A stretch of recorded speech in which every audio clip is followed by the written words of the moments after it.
बिस्मिल्लाहिर्रहमानिर्रहीम। अस्सलामुअलैकुम। हमारे चैनल उर्दू कहानी प्लस में खुशामदीद। आपसे गुजारिश है, अगर आप हमारे चैनल पर न्यू हैं तो हमारे चैनल को सब्सक्राइब करके बेल नोटिफिकेशन को ऑन कर लीजिए ताकि आपको हमारी वीडियोस मिले सबसे पहले।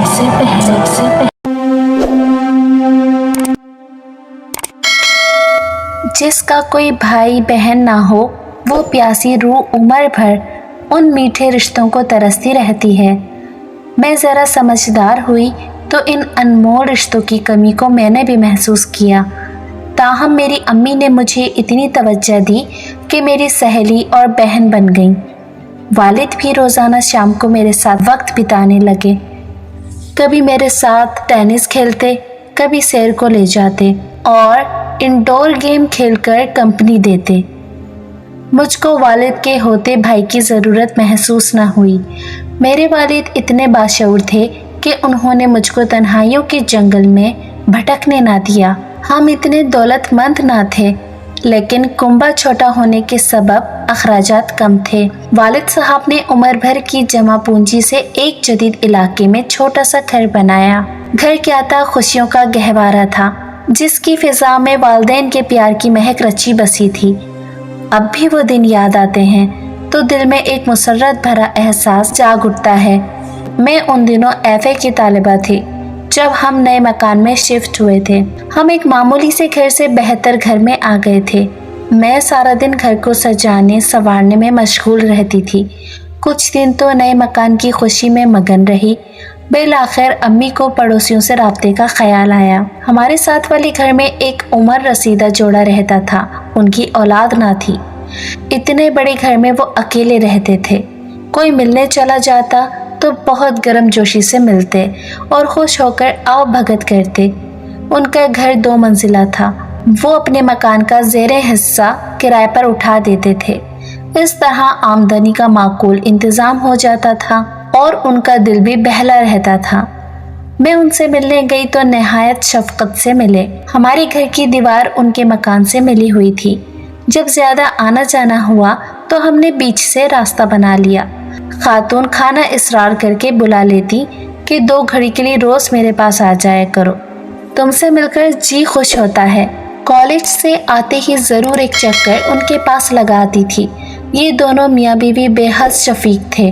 उम्र ज़्यादा होने के सबब में आंटी के कुछ घरेलू काम कर दिया करती थी। कभी चाय बना देना और कभी उनके कपड़ों को तह लगाकर अलमारी में रख देना। अंकल तो मुझसे अपने रिश्तेदारों को खतूत वगैरह लिखवाते थे।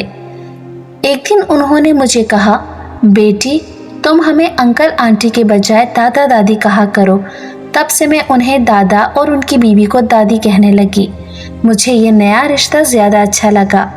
उन्हीं दिनों जब मेरे सालाना पर्चे ख़त्म हुए तो मैं उनकी तरफ गई। तब मैंने उनके घर के निचले पोर्शन में एक शख्स को देखा जो लॉन में कुर्सी डाले बैठा था। उसकी पुश्त मेरी जानिब थी, लिहाजा उसका चेहरा ना देख सकी। समझी कि उनका कोई रिश्तेदार मेहमान आया हुआ है। उस दिन दादा और दादी घर पर मौजूद ना थे। मैं उल्टे कदमों लौट आई। वापस दोबारा लॉन से गुजरते हुए वहाँ वो शख्स नजर नहीं आया। मैंने कमरे में झांका तो वो मौजूद था। जो ही उसको देखा मैं भागकर बाहर आ गई। तभी वो भी बाहर आ गया। मैंने मगर पलटकर नहीं देखा और दौड़कर उस खिड़की से अपने घर पहुंच गई जो हमारी दीवार में नज्म थी और उनके आंगन में खुलती थी। अम्मी को बताया कि दादा और दादी घर पर नहीं थे, ना जाने कहाँ गए हैं। वो कहने लगी, अपने किसी रिश्तेदार के घर गए हैं और मुझे बता कर गए हैं, शाम तक आ जाएंगे। अब तुम इस खिड़की से ना आया जाया करो। उन्होंने घर किराए पर दे दिया है। उनके पास जाना हो तो गली से जाया करो। पता चला है कि उनका किराएदार अकेला मर्द है। यहाँ नौकरी के सिलसिले में आया है। किसी महकमे में ऑफिसर है। अगली सुबह जब मैं कॉलेज जाने को निकली तो वो भी अपनी गाड़ी निकाल रहा था। मैंने उसे नज़रअंदाज कर दिया और बस स्टॉप की तरफ बढ़ गई। उसके बाद कई बार सामना हुआ। वो अपने काम से काम रखता, मैं उसको देखकर आगे बढ़ जाती। हमारे बुजुर्ग पड़ोसी आ गए तो उनको बताया कि मैं आई थी। वो घर में मौजूद था। उन्होंने बताया कि वो एक संजीदा शख्स है, किसी से फालतू बात नहीं करता। बहरहाल उन्होंने मेरा तारुफ अपने किराएदार से करवाया। उसका नाम ज़ीशान था। वो वाकई माकूल और सुलझा हुआ शख्स लग रहा था। दादी चाय बनाने चली गई, तभी वो मेरी तरफ मुतवज्जा हुआ। पूछा, आप कौन सी क्लास में पढ़ती हैं? ये एक आम सा आसान सवाल था, लेकिन मुझे इससे बात करना आसान नहीं लग रहा था। मैंने उसकी बातों का बस हूँ हाँ में जवाब दिया। अम्मी को अहवाल बताया तो वह कहने लगी, बेटी तुमने उसके साथ ज़्यादा बातें तो नहीं की, ख्याल रखना, ऐसे लोगों से ज़्यादा बातचीत ठीक नहीं रहती। उस रोज़ मेरा कॉलेज में ज़रूरी प्रैक्टिकल था और वक्त पर पहुंचना लाजमी था। मौसम बहुत ख़राब था। घर से निकलते देर हो गई और कॉलेज बस रवाना हो गई।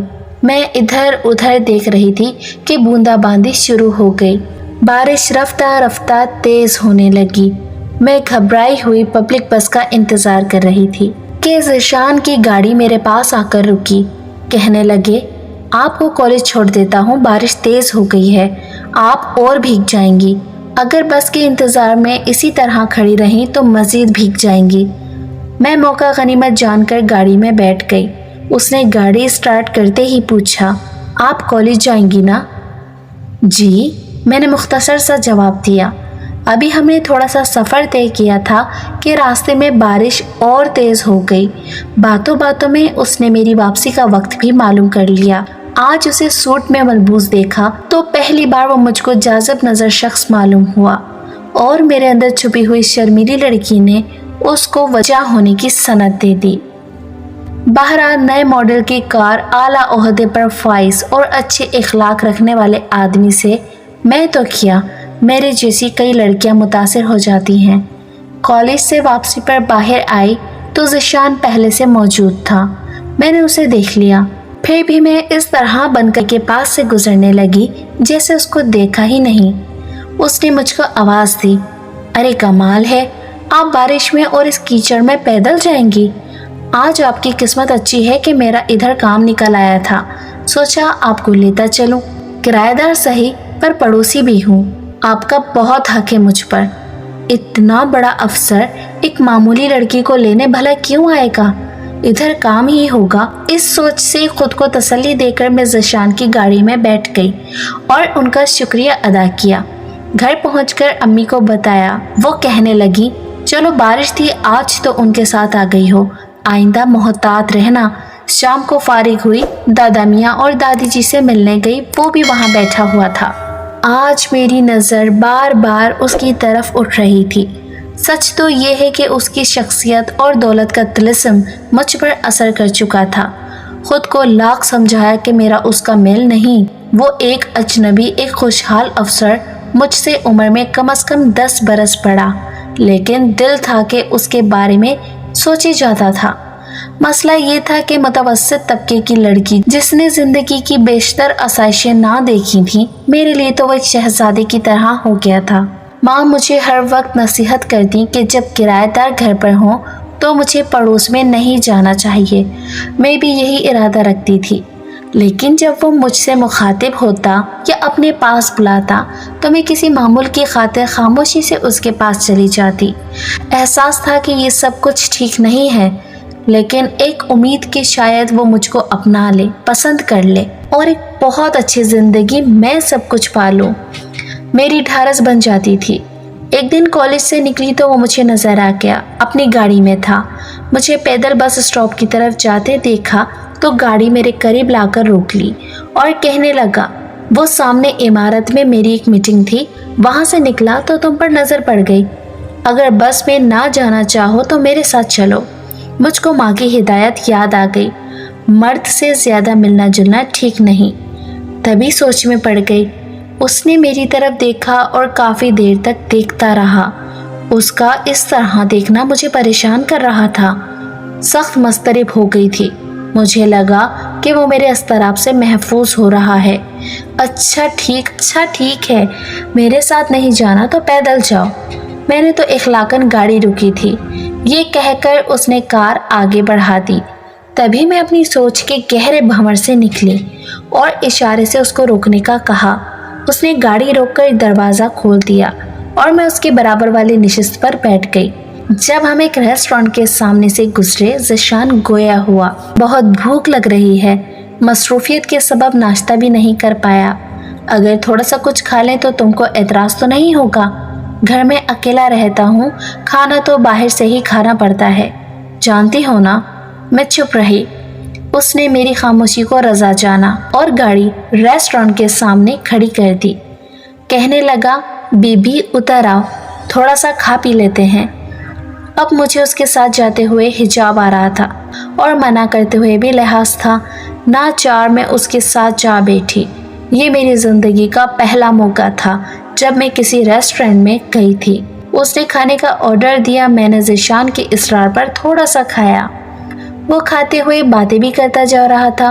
उसने कहा, बीबी तुम बहुत अच्छी लड़की हो, बहुत मासूम। मैं जानता हूँ कि तुम आजकल की सोसाइटी की बुराइयों से दूर हो। हमेशा ऐसे ही बुराइयों से दूर रहना और जब मौका मिले किसी अच्छे इंसान से शादी करके वक्त पर घर बसा लेना। मैं तुमको नसीहत करता हूँ कि फजूल मशागल में अपना कीमती वक्त ज़ाया मत करना। तालीम पर तवज्जो दो और अपने वालिदैन का हमेशा ख्याल रखना। मैं खामोशी से उसका लेक्चर सुन रही थी। जो बातें उसके मुंह से सुनना चाहती थी वो कोई बात उसने नहीं की।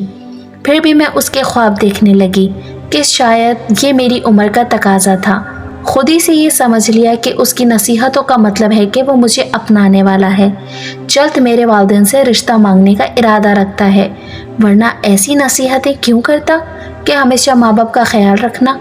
उसको भला मेरे वालिदैन से क्या दिलचस्पी। उस रोज़ के बाद जब भी मैं अकेले तन्हाई में बैठती तो उसी के बारे में सोचती, ख्यालों में उसके साथ बातें करती। हालांकि इजहार मोहब्बत तो दूर की बात, उसने तो लगावट का भी इजहार न किया था और मैं थी कि जैसे किसी ने हकीकत में मेरी दुनिया बदल कर रख दी। ये ज़रूरत ही महसूस ना की कि दादा दादी से उसके बारे में पूछूं कि कौन है, कहाँ का रहने वाला है, शादीशुदा है या गैर शादीशुदा। मेरी आंखों पर खुशगुमानी की ऐसी चमकती दमकती पट्टी चढ़ी कि उसका असल रूप ना देख सकी। मैंने उसकी ज़रूरत ही महसूस ना की। मैं तो बस उसकी होना चाहती थी। अपनी उस बेखुदी पर खुद भी हैरान थी। अब पड़ोसन दादी के घर ज़िशान से जब सामना होता वो पहली बात यही पूछता, पढ़ाई हो रही है ना, दिल लगाकर पढ़ रही हो ना, देखो अपनी तालीम की तरफ से गफलत मत करना, यही एक चीज़ है जो आइंदा तुम्हारे काम आएगी। तभी मैं सोचती कि उम्र रसीदा लोगों के साथ रहकर बूढ़ी रूह हो गया है। मैं पास हो गई हूँ। ज़िशान को पता चला, वो खुश हुआ, मिठाई लाया और सबको दी। उसकी इन्हीं बातों ने मुझे और भी उसका दीवाना बना दिया। मेरा 3rd ईयर में 3रा साल था। एक दिन उसने मुझे केक ला कर दिया। ये मेरी सालगिरह का केक था जो उसने दादा और दादी के घर काटा, गोया मेरी सालगिरह मनाई। मैंने पूछ लिया, आपको किसने बताया कि आज मेरी सालगिरह है? उसने कहा, 3rd ईयर का फॉर्म भरा था तुम्हारा, इसमें तुम्हारी तारीख पैदाइश देख ली थी। सोचा कि वालिदैन की इकलौती हो, तुम्हारा कोई भाई बहन नहीं है, किसके साथ सालगिरह मनाओगी, सो हम इस कमी को पूरा कर लेते हैं। उस रोज़ तो मुझे यकीन हो गया कि ज़िशान मुझसे मोहब्बत करता है। तभी मेरे मुंह से निकल गया, ऐसी सालगिरह मनाने से क्या फ़ायदा, उम्र भर साथ दें तो बात है। वो समझ गया। तब उसने कहा, कल मेरे साथ थोड़ी देर को बाहर चलना, तुमको सब बता दूंगा। अगले रोज़ मैं कॉलेज से निकली। वो गाड़ी लिए मेरा मुंतज़र था। मैं उसकी कार में बैठ गई। वो मुझे एक तफरीगाह ले गया। बीबी जानती हो मैं तुमको यहाँ क्यों लाया हूँ? ये बताने के लिए कि मैं शादीशुदा और 2 बच्चों का बाप हूँ। बड़ी मुश्किल से अपनी फैमिली से दूर वक्त काट रहा हूँ और अपने तबादले की कोशिश में हूँ ताकि घर बार से नज़दीक हो जाऊँ। देखो मेरे लिए तुम किसी और ख्याल को दिल में जगह ना दे देना। ये मैं तुमसे इसलिए कहना चाहता हूँ कि तुम किसी दुख में ना पड़ जाओ। जल्द मेरा तबादला हो जाएगा और मैं यहाँ से चला जाऊँगा। फिर शायद ही कभी तुमसे मुलाकात हो। तुम अगर ऐसा कुछ सोच रही हो कि मैं तुमको पसंद करता हूँ या हमारी शादी हो सकती है, तो ये मुमकिन नहीं है। मैं तुमको पसंद ज़रूर करता हूँ मगर तुमसे शादी नहीं हो सकती। मैं मोहब्बत सिर्फ अपने बच्चों से करता हूँ। मुझसे कोई ख्वाब वाबस्ता करना बेकार की बात रहेगी। बस एक बात और कहता हूँ कि तुम पढ़ाई मत छोड़ना। मुझे मालूम है तुम्हारे वालिद काफ़ी बीमार हैं और वही तुम्हारा सहारा हैं, لیکن کبھی ایسا بھی ہوتا ہے کہ والدین کو سہارے کی ضرورت پڑ جاتی ہے۔ ایسے میں اولاد کو والدین کا سہارا بننا پڑتا ہے۔ اگر کبھی زندگی کے کسی موڑ پر تم کو خدا نہ خواستہ ایسے حالات کا سامنا ہو تو بے شک مجھ کو یاد کر سکتی ہو، اپنا دکھ اپنی تکلیف کہہ سکتی ہو، میں تمہاری پوری مدد کروں گا۔ وہ کہے جا رہا تھا اور میں گمسم تھی، جیسے کچھ سن ہی نہیں رہی تھی۔ مجھ کو کسی نے اونچے پہاڑ سے دھکا دے دیا تھا، حالانکہ جو خواب میں نے خود بنائے پھر ان خوابوں میں بسیرا بھی خود کر لیا، ان کو اپنا اوڑھنا بچھونا بنا لیا۔ جانتی نہ تھی حقیقت کی دنیا کیا ہے، ارد گرد سے غافل میں تو بس اپنے بنائے خوابوں کے جال میں جی رہی تھی۔ ذیشان ایک سمجھدار جہاں دیدہ انسان تھا، وہ پہلی نظر میں سمجھ گیا تھا کہ میں اس کے بارے میں کیا سوچنے لگی ہوں۔ پہلے تو وہ خاموش رہا، پھر جب میں زیادہ ہی کھو گئی اس نے مجھے جگانا ضروری جانا، حقیقت کے بارے میں بتانا ضروری سمجھا، کیونکہ وہ نیک دل اچھے کردار کا آدمی تھا۔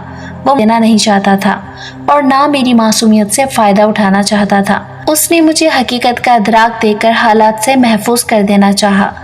اس روز تو مجھے اتنا دکھ ہوا کہ وہ مجھے دنیا کا سب سے برا، سب سے سنگ دل انسان لگا تھا، کیونکہ اس نے مجھے میری زندگی کے سب سے میٹھے خواب سے جگا دیا تھا، ایسا خواب جس سے کبھی بھی جاگنا نہ چاہتی تھی میں۔ لمحے بھر کو تو دل نے کہا کہ یہ شخص نفرت کے قابل ہے، جس نے میرا دل توڑا ہے، اے کاش کہ فریب ہی دے دیتا، میں اس فریب میں ہی جی لیتی۔ لیکن یہ سچ تلخ ہی نہیں، اہانت آمیز بھی تھا، اور انسان اپنی توہین کا زہر بڑی مشکل سے پی سکتا ہے۔ کافی دنوں تک روتی رہی، میرا دل جینے سے اٹھ گیا۔ جانتی تھی کہ ذیشان میرے دکھ کو محسوس کر رہا ہے، لیکن اس نے مجھ سے منہ موڑ لیا اور ایک دن اپنا تبادلہ کرا کر ہمارے شہر سے چلا گیا۔ وقت بڑا مرہم ہے، میں نے بھی کچھ عرصے بعد رو دھو کر صبر کر لیا۔ ان دنوں ابا جان کی طبیعت زیادہ خراب تھی، علاج معالجہ بھی کر لیا، مگر شفا ان کی قسمت میں نہ تھی۔ بیماری بالآخر مرض الموت ثابت ہوئی اور وہ اللہ کو پیارے ہو گئے۔ کچھ دن ان کے سوگ میں گزر گئے۔ ہوش جب آیا کہ مشکل وقت سر پر آ چکا تھا، جوں توں کر کے تعلیم مکمل کی اور اپنے وطن کی ہزاروں لڑکیوں کی طرح میں بھی سہارے ڈھونڈتی نوکری کی تلاش میں نکل کھڑی ہوئی۔ اب پتہ چلا کہ زندگی کتنی مشکل ہے۔ سال بھر تک ملازمت کے لیے ماری ماری پھرتی رہی۔ ایک روز دادی جی کی زبانی پتہ چلا کہ ذیشان ترقی پا کر مزید بڑا آفیسر ہو کر ہمارے شہر آ گیا ہے۔ وہ ان لوگوں سے ملنے آئے تھے۔ میں نے ان کا نام سنا تو رو پڑی۔ دادا سمجھے کہ نوکری نہ ملنے کی پریشانی اور معاشی تنگی نے رلا دیا ہے۔ کہنے لگے، بیٹی روتی کیوں ہو؟ میں ذیشان سے تمہاری نوکری کے لیے بات کرتا ہوں، وہ ضرور تمہارے لیے کچھ نہ کچھ کرے گا۔ اب تو اسے بنگلہ بھی بینک کی طرف سے ملا ہے۔ انہوں نے فون ملایا اور ذیشان سے میرے بارے میں بات کی۔ اس نے کہا کہ میں آفس کے بعد آؤں گا۔ شام کو دادا کے گھر آیا اور مجھ کو بلوا بھیجا۔ نہ چاہتے ہوئے بھی میں گئی۔ ذیشان جانتا تھا کہ میں اس سے خفا تھی، لیکن اب کیا میرا خفا ہونا، اب تو گھر کو چلانا تھا، ملازمت لینی تھی۔ دادا نے مجھے تمہارے حالات سے آگاہ کر دیا ہے، پریشان مت ہو، یہ رہا میرا کارڈ، کل میرے دفتر آ جانا، تم کو ملازمت مل جائے گی۔ مجھ کو ان کے ایک فون پر ملازمت مل گئی۔ آج پتہ چلا کہ زندگی میں محبت ہی سب کچھ نہیں ہوتی۔ آج تو محبت کسی دیوانے کا خواب ہی لگتی ہے۔ والد کی وفات کے بعد امی صدمے سے نڈھال ہو کر اب تک بیمار پڑی تھیں اور گھر میں فاقوں تک نوبت آ چکی تھی۔ ایسے میں ذیشان کی ذات اندھیرے میں چراغ کی مانند تھی۔ جب مجھ کو نوکری کا لیٹر ملا، میں نے ان کا شکریہ ادا کیا۔ وہ بولے، اس کی ضرورت نہیں ہے، میں خوش ہوں کہ تمہارا مسئلہ حل ہو گیا ہے۔ آپ کی بہت مشکور ہوں کہ آپ نے مجھے خوابوں کی دنیا سے نکال کر حقیقت میں زندگی کا مفہوم سمجھا دیا۔ اگر حقیقت کا مفہوم سمجھ لیا ہے تو مجھے اپنا بڑا بھائی سمجھ لو، یہی رشتہ میرے اور تمہارے درمیان اچھا رہے گا۔ اس طرح تم میرے گھر آ سکو گی، میری بیوی اور میرے بچوں سے مل سکو گی، اور آئندہ بھی تم کو کبھی زندگی میں کوئی مشکل درپیش ہوئی تو میں تمہارے کام آ سکوں گا۔ اگر ایک بڑا بھائی تم کو مل جائے تو کیا یہ خوشی کی بات نہیں ہوگی؟ جی بہت خوشی کی بات ہے، میں نے آنسو پوंچھتے ہوئے کہا۔ اس مقدس رشتے کو قبول کر لیا۔ دوستوں، بے شک ہر مرد برا نہیں ہوتا، کچھ ذیشان جیسے بھی ہوتے ہیں جو خوابوں کی نہیں بلکہ حقیقی زندگی میں جیتے ہیں، اور وہ کسی کی مجبوری کا فائدہ بھی نہیں اٹھاتے۔ ذیشان اگر چاہتا تو میرا فائدہ اٹھا سکتا تھا، لیکن اس نے ایسا نہیں کیا۔ آج وہ میرا بھائی ہے، میری عزت کا محافظ۔ میں بھی ان کی دل سے عزت کرتی ہوں اور دعا کرتی ہوں کاش سب لوگ ایسے ہی حقیقی زندگی میں جینے والے اور سچا پیار کرنے والے مقدس رشتے بن جائیں، 10 رشتے بن جائیں، 10 رشتے بن جائیں۔